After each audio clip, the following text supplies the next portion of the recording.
Welcome to CodeChef. In today's video, we are going to learn about trees.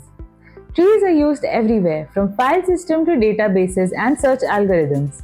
As always, I recommend practicing alongside learning.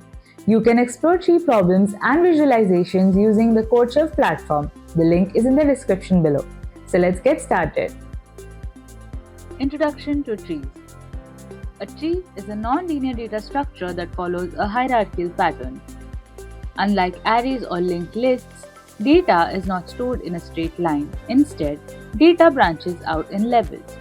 Each point in a tree has successors called children and may have predecessors called a parent.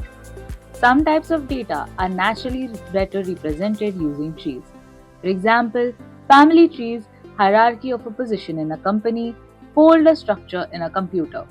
These structures clearly show relationships, which is exactly what a tree is good at. Tree terminology. Now let's understand some frequently used terms in trees. Node. Each element in a tree is called a node. A node may store a value like an integer or character, referencing to its children. Edge. An edge connects two nodes. It represents the relationship between a parent and a child. Root. The topmost node of a tree. Every other node is a descendant of the root. It is important to remember that a tree in a data structure is an inverted real-life tree. Root is at the top, branching happens downwards.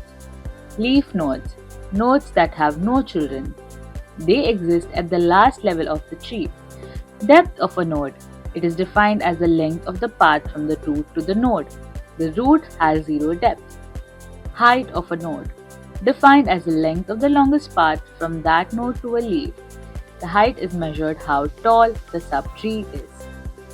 Now let's look at a tree. Now here is a visual representation of how a tree looks. So here 2 is the root, 7 is a parent node for 2, 10 and 6. And these are all edges the arrow denotes that you can traverse to a node with key 9 from node 5 but not vice versa. Here these are the children nodes, these are the parent node respectively, and these are called as leaves. These to represent a tree. Now that we understand what a tree looks like, the next question is, how do we store a tree in our code? There are two common ways to represent a tree. The first way is adjacency matrix representation. The concept is quite simple. Suppose there are n nodes, we create an n into n matrix. So matrix I into j is equals to 1 means there is a directed edge from node I to node j. It is important to remember that trees are directed from parent to children. So matrix 1 into 3 is equal to 1 and matrix 3 into 1 is equal to 0 shows that the edge is not bidirectional. The characteristics of adjacency matrix are, it is easy to understand, it consumes more memory, and it is not space efficient when edges are few. So let us look at this tree right here to understand adjacency matrix. So this is how the matrix would be represented.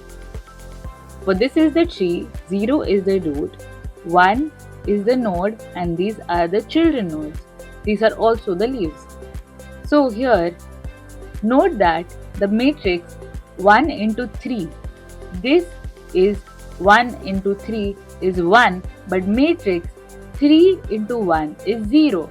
This is because the edge of 1 and 3 is unidirectional, it is not bidirectional. Now let's talk about adjacency list representation. For each node I, we store a list of its children, and each node maintains its own list. The advantages are much more space efficient. It is ideal when the number of edges is less than the number of nodes, and it is commonly used in real applications. So for the same tree, this is how the adjacency list would look like.